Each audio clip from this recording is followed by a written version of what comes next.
New York gubernatorial candidate Cynthia Nixon is running an absolutely stunning campaign. I'm super impressed by her. She was recently endorsed by Justice Democrats.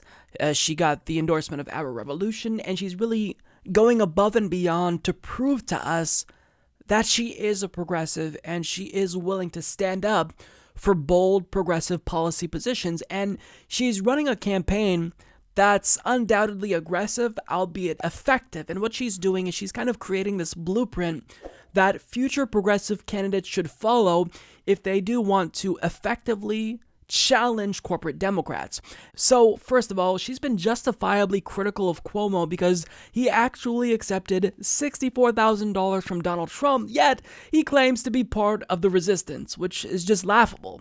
Now, if he truly was a good faith actor, if he truly wanted to be part of the resistance like he says he is, he'd returned the thousands of dollars he took from Donald Trump and tell him, keep that money, I don't want anything to do with you. But instead, what has Andrew Cuomo done? He's refused to return those donations, saying, quote, I'm going to be deeply critical of him and keep the contributions. So naturally, Cynthia Nixon did what all political opponents to incumbent Democrats should do. She hit him for this, and she hit him hard.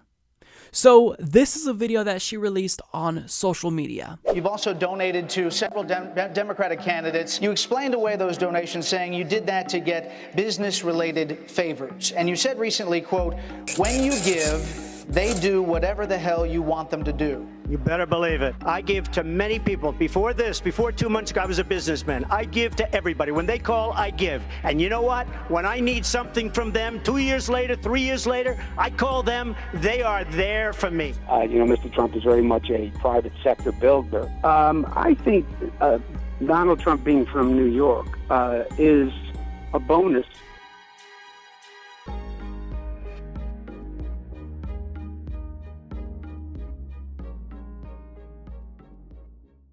That right there is how you challenge the corruption of corporate Democrats.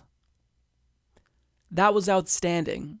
She's showing Donald Trump here and the reason he cited for contributing to politicians on both sides of the aisle.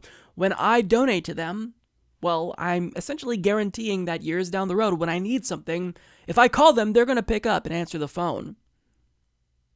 So what does that make Andrew Cuomo look like? If he took $64,000 from Donald Trump, it makes him look like a puppet. So he's not part of the resistance. Andrew Cuomo is part of the problem, and Cynthia Nixon with this video is demonstrating exactly how he's part of the swamp in Washington, D.C. Now, she also recently spoke to Jacobin, and she talked about why people dislike Cuomo so much, and this is what she had to say. If you look at the lack of progressive change that's happened here in the last 7.5 years, you can lay that directly at the doorstep of Andrew Cuomo.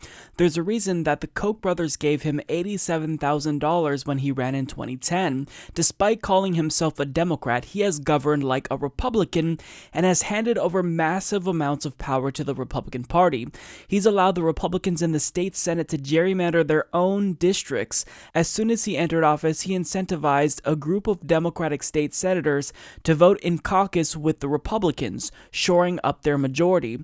We've had a Democratic majority in the state Senate for more than 5 years, but the Republicans control that body because Andrew Cuomo has enabled and encouraged them to. It's the reason that we have so little progressive change. It's the reason we haven't become a leader in renewable energy or in campaign finance reform.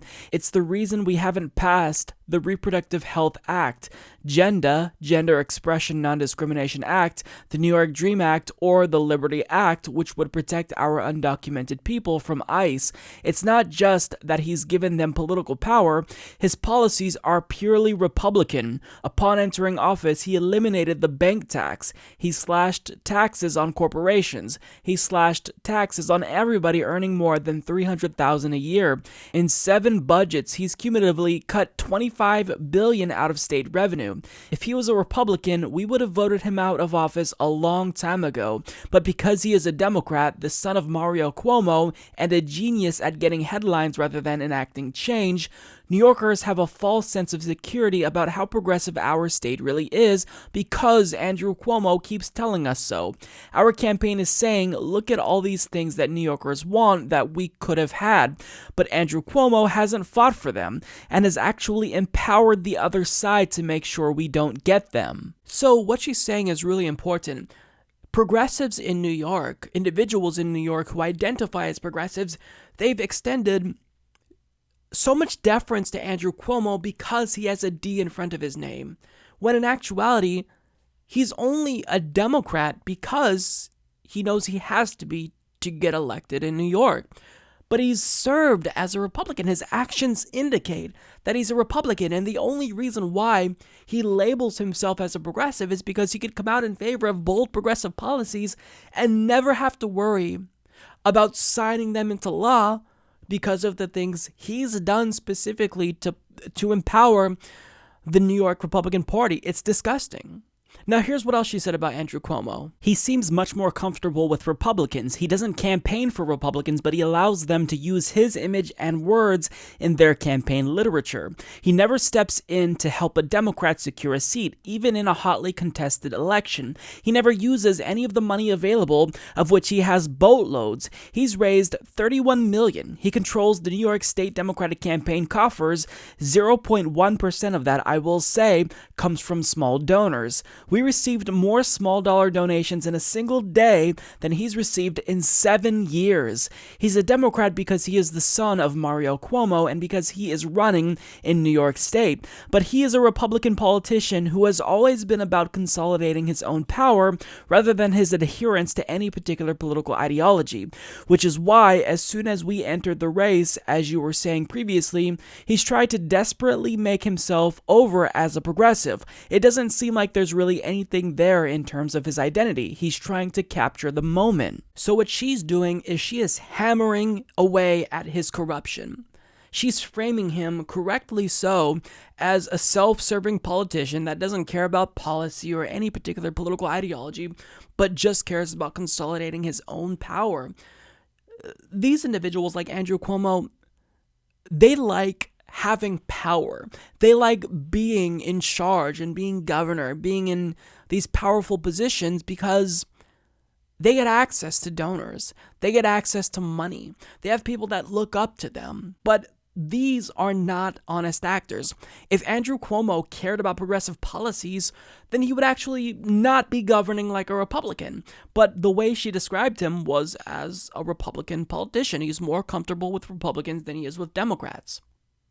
So this is how you've got to hammer away at corporate Democrats. And there are some progressives like Bernie Sanders who kind of pride themselves on never running a negative campaign ad. And you see Alexandria Ocasio-Cortez being a little bit more tepid in her criticism of corporate Democrats in Congress. You can't do that. We have the winning argument. These people, their worldview, their political ideology of neoliberalism, it's been discredited. They were wiped out. So we are right to criticize them, and I think we need to call them out for their corruption because it's hurting the country. It's crippling the Democratic Party's ability to be an effective opposition party because there's so much cronyism and corruption within the party that they can't resist. And in fact, maybe some Democrats feel more comfortable losing and being a minority party because that means they don't have to prove how progressive they are by passing progressive policies. So you need people like Cynthia Nixon to really be fierce in their criticism and not back down and call them out and attack them. Yes, I said attack them. I know that typically you want to try to stay away from political attacks, but if that criticism is meaningful and substantive, then do it. You have to hammer away at their corruption, and you have to draw clear distinctions between progressives and corporate Democrats. And that's what Cynthia Nixon is doing, and I really hope she wins. Support this podcast by becoming a patron at patreon.com/Humanist Report.